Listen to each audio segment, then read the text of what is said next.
네, 2월 첫째 주 청년부 예배를 영상으로 드리게 되었네요. 이제 코로나가 좀 잠잠해지면 모일 수 있기를 좀 바라고 있어요. 이번 주간에는 또 설날이 있죠. 또 가족과 함께 좋은 시간 보내되 코로나 있기 때문에 늘 어디 있든지 조심하고 건강한 모습으로 만날 수 있기를 바랍니다. 우리 시간에 함께 찬양 드릴 텐데요. 그가 오신 이유라는 찬양 같이 드렸으면 좋겠어요.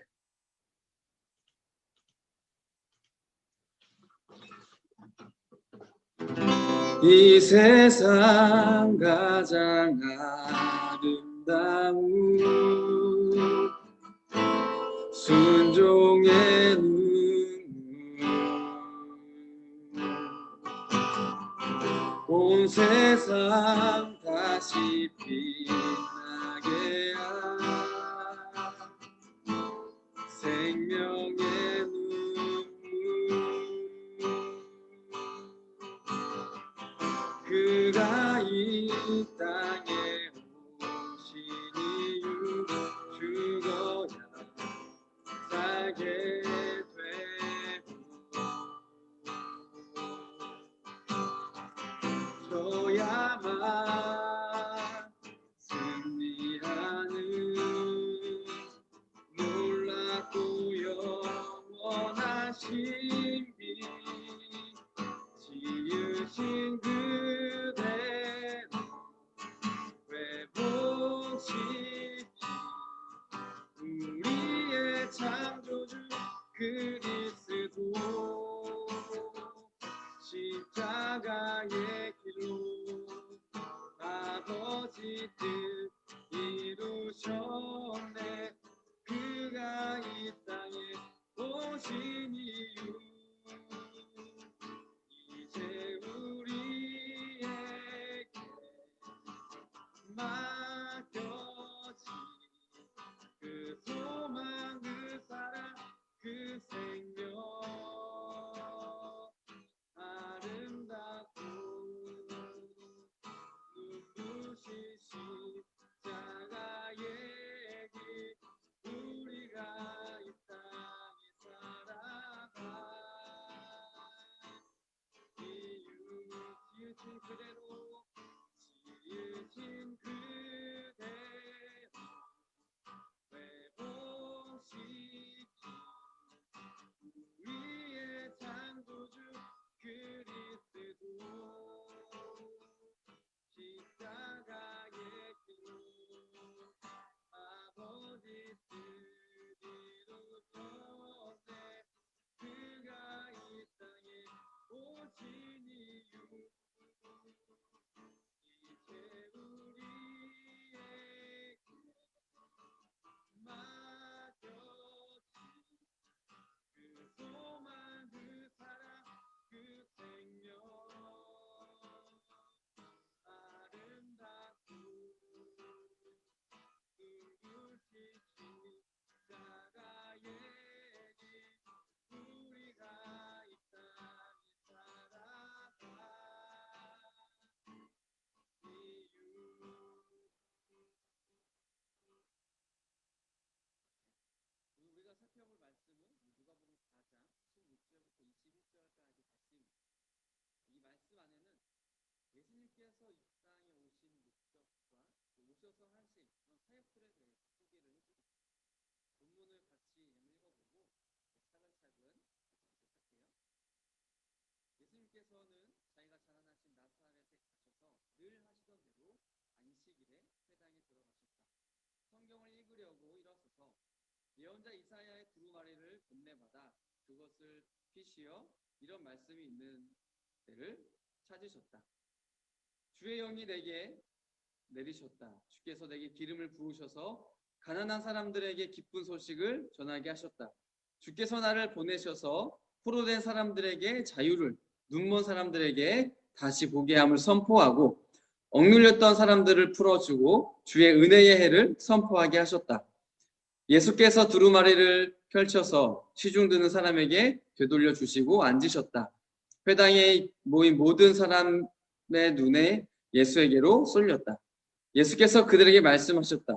이 성경 말씀은 너희가 듣는 가운데서 오늘 이루어졌다. 자, 16절 다시 보시면 예수께서는 자기가 자라나신 나사렛에 가셨다 기록하고 있죠. 자, 예수님께서는 우리 이 땅에 우리와 같은 모습을 가지고 태어나셨어요.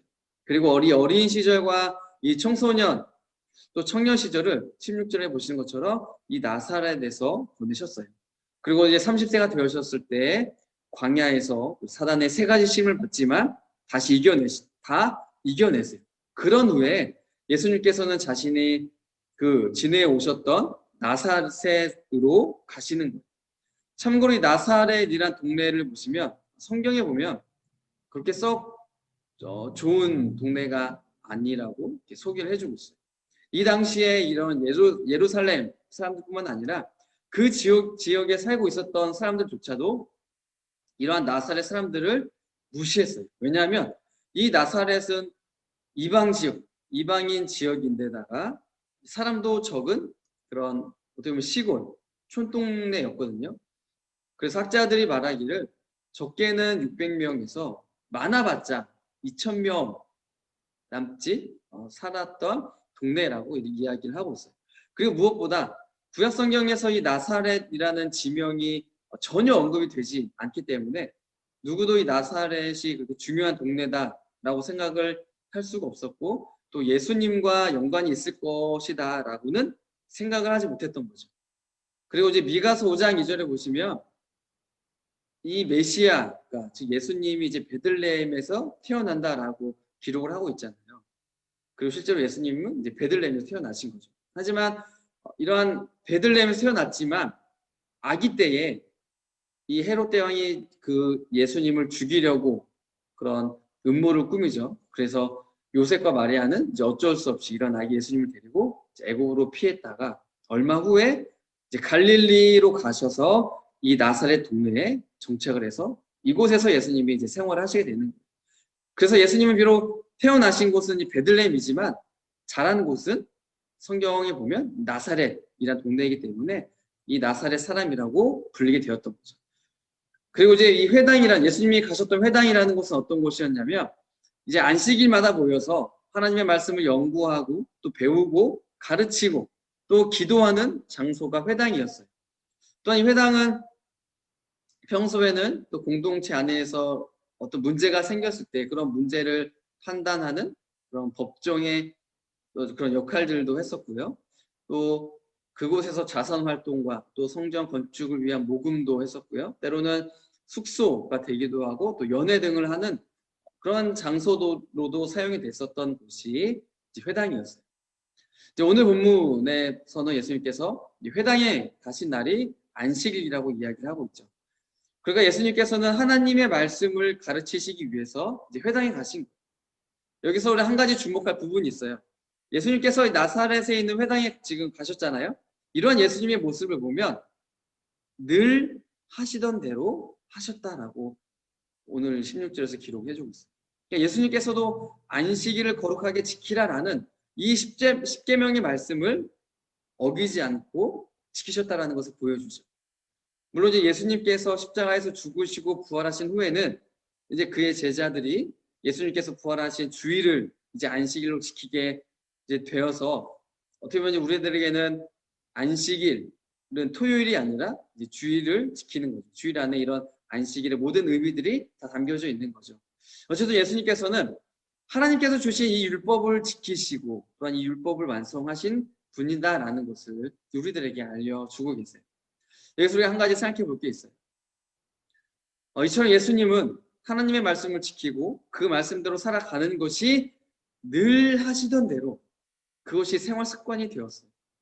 물론 이 습관이라는 것이 자칫하면 아무런 마음과 생각 없이 뭐 그냥 해왔으니까 뭐 하게 되는 그런 위험성이 있는 게 습관이에요.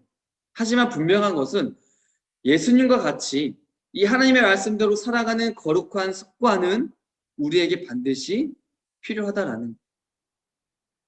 혹시 여러분들에게 있는 거룩한 습관 무엇이 있을까요?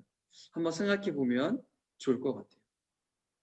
또한 예수님은 어려서부터 하나님을 예배하는 삶을 사셨다라는 것을 보여주죠. 예수님도 모태신앙이셨잖아요. 그런데 이 모태신앙으로 시작했다가 교회를 떠나고 예수님을 떠나는 그런 사람들이 많이 있는데, 그런 모습들을 보면 참 마음이 아프고 안타깝죠. 예수님처럼 모태신앙으로 시작했지만 그 신앙을 계속해서 유지해가면 참 좋은데, 그렇지 않는 모습을 보면 참 마음이 아파요.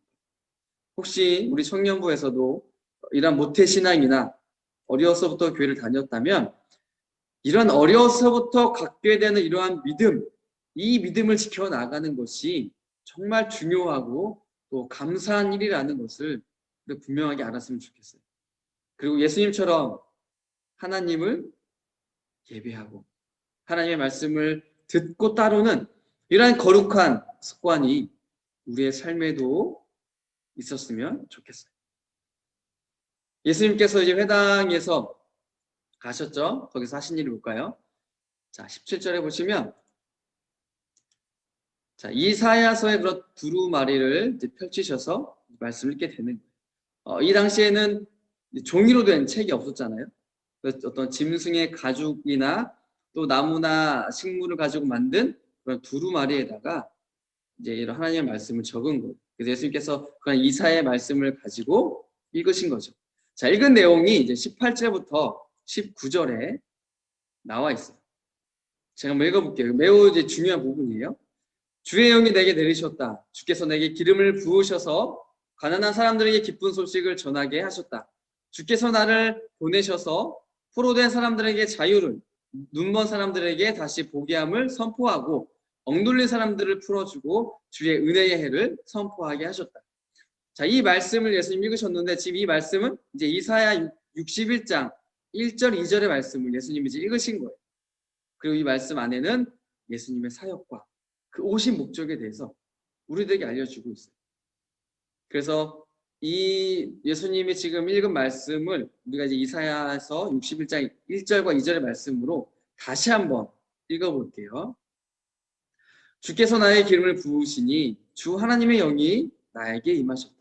주께서 나를 보내셔서 가난한 사람들에게 기쁜 소식을 전하고 상한 마음을 싸매어 주고 포로에게 자유를 선포하고 갇힌 사람에게 석방을 선언하고 주의 은혜의 해와 우리 하나님의 보복의 날을 선언하고 모든 슬퍼하는 사람을 위로하게 하셨다. 자, 예수님은 이제 이사야서 61장 1절과 2절의 말씀을 읽으셨기 때문에 이 말씀의 의미를 좀 더 잘 알기 위해서는 이사야 61장 1절 2절의 말씀을 한번 살펴보면 좋을 것 같아요. 먼저 이 말씀의 배경은 이제 이스라엘의 전체적인 역사를 좀 알면 이해하기가 쉬워요. 먼저 이스라엘 역사를 한번 살펴보면, 자, 노아의 홍수가 있었죠. 그 후에 누가 등장하냐면 이제 아브라함이 등장을 해요. 그리고 아브라함은 이삭을 낳게 되고 이삭은 야곱을 낳죠. 그리고 야곱이 12명의 아들을 낳게 되는데 하나님께서 야곱의 이름을 바꿔주세요. 뭐라고 바꿔주세요? 이스라엘 바꿔주세요. 그리고 이스라엘의 이제 후손들이 애굽에서 이제 살게 되는데 이제 430년 동안 애굽에서 이제 노예 생활을 하게 되는 거죠. 근데 그러면서도 이 이스라엘의 자손들은 야곱의 자손인 거죠. 점점 커져서 너무나 많아지게 되었어요. 그래서 그곳에서 큰 민족을 이루게 돼요. 그리고 하나님께서는 이러한 이스라엘의 민족을, 야곱의 자손들을 하나님의 백성으로 삼기 위해서 모세를 지도자로 세우시고 그들을 애굽에서부터 구원해 주시죠.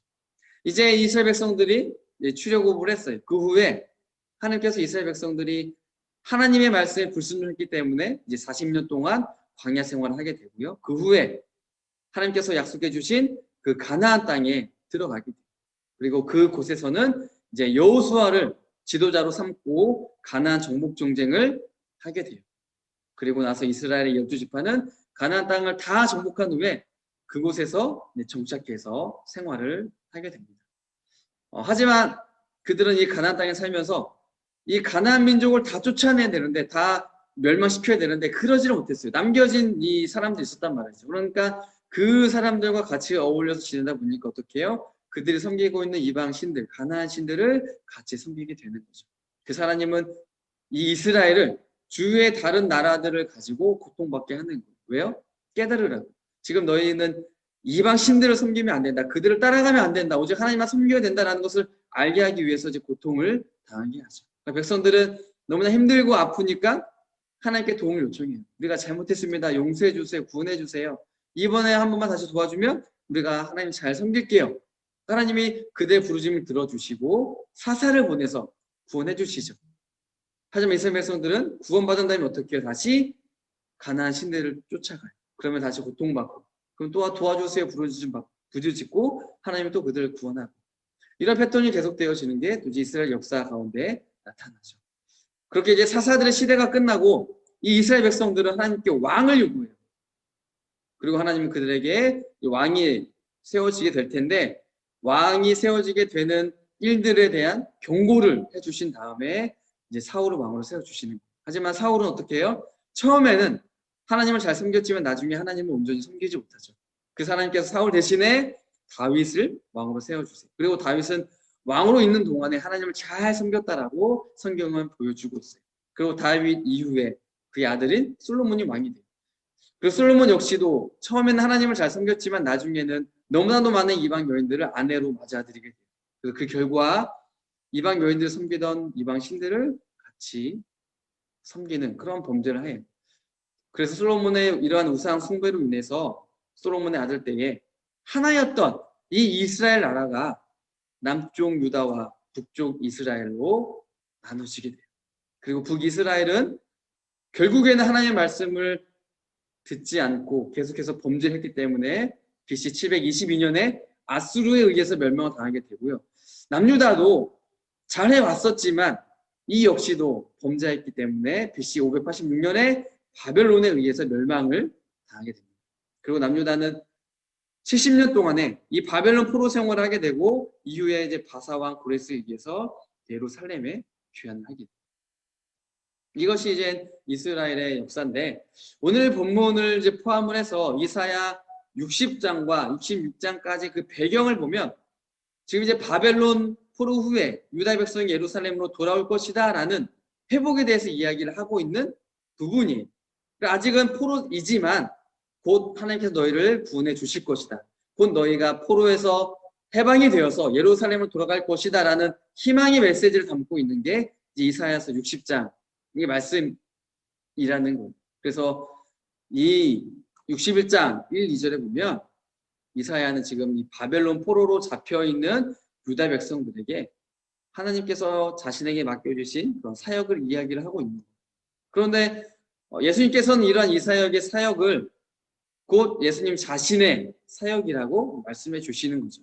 그러면 지금 이제 이사야서의 사역과 또 예수님이 읽으셨던 이 이사야서의 말씀의 사역, 이 사역들을 우리가 하나하나 살펴보면서 어떻게 같은지, 이사야의 사역은 무엇이었고 또 그를 통한 예수님의 사역은 무엇이었는지 종합적으로 한번 살펴보도록 하겠습니다. 자, 먼저 여기에 보면 이제 주의 영이 내리셨다라는 표현이 있죠. 이사야 선지자에게 하나님의 영이 임해서 이제 하나님께서 이사야를 통해서 일을 하셨듯이 이제 하나님이신 예수님에게 영이 내리신 성령 하나님이 예수님과 함께 하셔서 예수님을 통해서 하나님을 일을 하신다라는 것을 보여주시는 표현이죠. 그 다음에 주께서 내게 기름을 부으셔서, 하나님께서 이사야에게 기름을 부으셨다라는 것은 하나님께서 이사야를 이제 선지자로 세워주셨다라는 것을 의미를 해요. 그래서 하나님의 선택을 이사야는 받은 거죠. 마찬가지로 예수님께서 기름 부음을 받으셨다라는 것은 예수님께서는 이 땅에 왕으로 그리고 선지자로 제사장으로 오셨다라는 것을 말해주고 있어요. 그리고 기름 부음 받은 자는 히브리어로 메시아라고 하고 헬라어로는 그리스도예요. 그래서 우리가 예수님을 표현할 때 뭐라 그래요? 예수님은 기름 부음 받은 자다, 메시아다, 예수는 그리스도다라고 부르고 있는, 그러니까 이 명칭 안에 예수님의 그런 사역이 담겨져 있는 거죠. 그 다음에 가난한 사람들에게 기쁜 소식을 전하게 하셨다. 여기서 말하는 기쁜 소식은 복음을 말해요. 그러니까 이사야 당시에 이런 포로로 있는 백성들의 기쁜 소식은 뭐예요? 포로에서부터의 귀환이에요. 이 메시지를 이사야는 전했던 거죠. 그리고 예수님 당시 기쁜 소식도 뭐예요? 역시 귀환이에요. 그러면 어디로 귀환하는 것이 기쁜 소식일까요? 바로 하나님의 나라로 귀환하는 거죠. 이 땅에 나그네로 살고 있는 자들이 하나님 나라의 백성이 되어서 결국에는 하나님 나라로 귀환하는 것, 이것이 바로 기쁜 소식, 복음이라는, 예수님은 이 일을 위해서 이 땅에 오셨다라는 것을 보여주고 있죠. 그 다음에 이제 상한 마음을 싸매어주고, 자, 이사야를 통해서 이 포로된 백성들의 상한 마음을 치료해 주셨듯이 이 로마의 지배 아래에서 억압당하고 또한 예수님을 믿는 것으로 인해 고통당한 그런 하나님의 자녀들의 마음을 치료해 주시는 사역을 하는 게 바로 예수님의 사역이라는 거예요. 그 다음에 포로된 사람들에게 자유를, 이사야는 이 바벨론 포로로 잡혀와 있는 자들이 곧 해방될 것이라는 그런 자유를 선포했어요. 그리고 예수님도 보면 죄에 갇혀 있고 이 죄의 지배를 받고 있는, 죄의 노예에 있는 자들에게 더 이상 이 죄의 얽매여서 살아가는 것이 아니라, 죄의 노예로 살아가는 것이 아니라 하나님의 자녀가 되어서 이제는 이 죄에서 자유롭게 해주시겠다. 바로 예수님께서 이러한 죄에서 자유를 주시는 분이신 것을 분명하게 말씀을 해주시고 있는 거죠. 자, 계속해서 살펴볼게요. 자, 눈먼 사람들에게 다시 보게 함을 선포하셨다.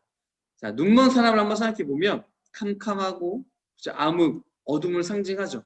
이 바벨론 포로로 잡혀온 백성들에게는 앞이 안 보였어요. 소망이 없었고요. 절망이 있었어요. 이들에게 이 포로 귀환이라는 것은 다시 보게 하는 것과 같은 그런 소망이 비춰졌던 거죠. 이사야는 이러한 사역을 했던 것이고요. 마찬가지로 예수님께서는 이 어두운 가운데 있는 사람들에게 빛으로 이 땅에 오셨어요. 죄와 절망 가운데 있는 이 백성들에게 예수님께서 죄인이 구원받을 수 있는 유일한 빛이 되어 주시고 유일한 희망이 되어 주셨던 거죠. 그 다음에 갇힌 사람을 석방하고, 포로로 갇힌 사람들이 반드시 귀환할 것이다. 하나님이 너희들을 반드시 이곳에서 해방시켜 주실 것이다 라는 희망의 메시지를 이사야는 선포했어요. 예수님은 죄의 감옥에 갇힌 사람들이 이러한 죄와의 저주와 속박을 풀고 죄를 이기고 승리하게 하는 이런 사역을 하시는 분이시다라는 것을 보여주고 있죠. 그 다음에 억눌린 사람들을 풀어주고, 이 바벨론이라는 거대한 제국에 억눌린 사람들이 하나님의 은혜로 풀려나게 될 것이다라고 이사야 선지자는 선포했어요. 예수님은 죄의 세력에 억눌려 있는 이 사람들이 죄로부터의 해방할 수 있다. 죄로부터 해방할 수 있게 하시는 분이 바로 예수님이시다라는 걸 보여주죠. 그 다음에 슬퍼하는 사람을 위로한다. 슬퍼하고 눈물을 흘릴 수밖에 없는 자들이 이제는 눈물을 씻고 기뻐하게 될 것이다 라는 것을 이사야 선지자는 선포했던 것이죠. 예수님 역시도 죄로 인해서 슬퍼하는 자들이 그 슬픔을 이겨내고 진정한 기쁨을 맛볼 수 있도록, 하나님 나라의 자녀가 되는 그러한 기쁨을 누릴 수 있도록 그들을 구원하시는 진정한 위로자가 되어주신다라는 말씀입니다. 그 다음에 주의 은혜의 해를 선포했다. 자, 포로된 자들에게 은혜의 해는 무엇을 의미할까요? 포로 생활이 끝나는 게 그들에게는 은혜죠. 마찬가지로 예수님께서 주의 은혜의 해를 선포했다라는 것은 이제는 이 앞에서 살펴봤었던 그러한 일들이 예수님을 통해서 반드시 일어나게 된다라는 것을 보여주는 거예요. 그래서 누구든지 예수님을 구주로 고백하면 그 사람은 하나님 나라에 갈 수 있다는 그런 길이 열린 것이 바로 이런 은혜의 해가 선포되어졌던 거죠. 예수님이 바로 이 은혜의 해를 선포하시는 분이시라는 거예요. 자, 마지막으로 보복의 날을 선언하신다. 이 말은, 자, 남유다를 포로로 잡아갔던 바벨론도 보면 결국에는 바사 제국에 의해서 멸망을 당하게 돼요. 그러니까 남유다의 원수가 보복을 당하게 되는 거죠. 마찬가지로 나를 포로로 잡고 있는 이 사단은 결국에는 예수님 앞에서 멸망하게 된다는 것을 분명하게 보여주는 거예요. 사단은 결코 예수님을 이길 수 없어요. 사단의 마지막도 결국에는 지옥이에요. 사단도 예수님 앞에서는 아무것도 할 수 없는 헛된 존재라는 것을 예수님이 말씀해 주시고 계십니다. 이처럼 예수님께서는 자신이 이 땅에 와서 하시는 이 사역을 이사야의 그런 사역을 빗대서 말씀을 해주셨어요. 그리고 마지막으로 이렇게 말씀을 해주고 계세요. 21절 제가 읽어볼게요. 예수께서 그들에게 말씀하셨다. 이 성경 말씀은 너희가 듣는 가운데서 오늘 이루어졌다. 지금 예수님께서 하신 이 말씀이 오늘 이루어졌다. 이 말은 무엇을 의미해요? 예수님이 곧 메시아이시고 그리스도이시다 라는 것을 선언하고 있는 거예요. 그리고 바로 지금 이 순간부터 예수님께서 말씀하셨던 이러한 사역들이 예수님을 통해서 일어나게 될 것이다 라는 것을 말씀해 주시는 거죠. 예수님께서 이 땅에 오셨던 하셨던 일들, 그게 뭐예요? 가난한 사람들에게 기쁜 소식을 전하게 하셨다. 상한 마음을 싸매어 주시고 포로된 사람들에게 자유를, 눈먼 사람들에게 다시 보게 함을 선포하고 갇힌 사람들을 석방하고 억눌린 사람들을 풀어주고 슬퍼하는 사람을 위로하고 주의 은혜를 선포하고 보복의 날을 선언하셨다. 예수님께서 이 땅 가운데 오셔야만 하셨던 이유이고요. 또 오셔서 하셨던 일들이에요. 내가 믿고 있는 예수님이 이런 분이세요. 그렇다면 우리가 예수님을 안 믿어야 될까요? 예수님 믿을 이유가 없을까요? 아니죠. 내가 죄인임을 인정한다면 예수님을 믿지 않을 이유가 하나도 없어요. 찾을래야 찾아볼 수가 없어요. 오늘 말씀을 통해서 나의 죄인됨을 정말 진지하게, 진실하게 고백했으면 좋겠어요.